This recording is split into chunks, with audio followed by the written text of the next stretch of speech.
ঢালিউডের আলোচিত নায়িকা পরীমনির প্রথম স্বামী ইসমাইল হোসেন জমাদ্দার সড়ক দুর্ঘটনায় নিহত হয়েছেন। শুক্রবার ২২ নভেম্বর ঢাকা-ভাঙ্গা মহাসড়কের শিবচরের পাঁচচর এলাকায় মোটরসাইকেল দুর্ঘটনায় প্রাণ হারান ইসমাইল। পরীমনি নায়িকা হওয়ার আগে ইসমাইল ছিলেন পরীমনির প্রথম স্বামী। সেদিক থেকে তাদের দাম্পত্য জীবন নিয়ে কোনো খবরের পাতায় আসেনি। পরী তখন ছিলেন গ্রামের আর ১০ জন সাধারণ তরুণীর মতোই, যাকে এখন পরীমনি নামে সবাই চিনলেও আদতে তার আসল নাম শামসুন নাহার স্মৃতি। ২০১০ সালে শামসুন নাহার স্মৃতির সঙ্গে সম্পর্কে চাচাতো ভাই ইসমাইল হোসেন জমাদ্দারের বিয়ে হয়, যদিও সেই সংসার বেশি দিন টেকেনি। ২ বছরের মাথায় ইসমাইলকে ডিভোর্স দেন স্মৃতি। সময়ের ব্যবধানে তখন পরীমনির পোশাক আশাক থেকে শুরু করে চেহারায় ছিল নানান ভিন্নতা। সোশ্যাল মিডিয়ায় সে সময়ের বেশ কিছু ছবি ছড়িয়ে পড়লেও বেশ আগে। ২০১০ সালের সেই পরীমনি ও এখনকার পরীমনির মাঝে যেন বিস্তর ফারাক। সে সময় পরীমনি তার নানার বাড়িতে থেকে লেখাপড়া করতেন বলে বিভিন্ন মহলে উঠে এসেছে। অর্থাৎ ইসমাইল হোসেনের সঙ্গে বিয়ে হয় তখনই, যে তার প্রথম স্বামী।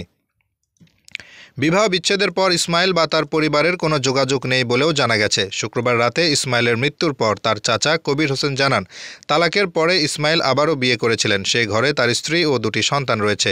কিন্তু সঙ্গী পাল্টে এখানেই থামেননি স্মৃতি ওরফে পরীমনি। আলোচিত এই নায়িকার কাগজে কলমে তার ৪টি বিয়ের খবর কারোরই অজানা নয়।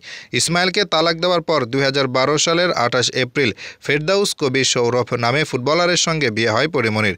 সেই দ্বিতীয় স্বামী নানান আপত্তি অভিযোগ তোলেন পরীমনির বিরুদ্ধে। সৌরভ জানান, কলেজে পড়ার সময়ে মিডিয়ার এক ব্যক্তির নজরে আসেন শামসুন নাহার স্মৃতি ওরফে পরীমনি। তার কিছু ছবি পত্রপত্রিকায় ছাপেন ওই ব্যক্তি। এরপর থেকে গ্ল্যামার দুনিয়ায় যাত্রা শুরু হয় তার। শামসুন নাহার স্মৃতি নিজের নাম বদলে রাখেন পরীবানু।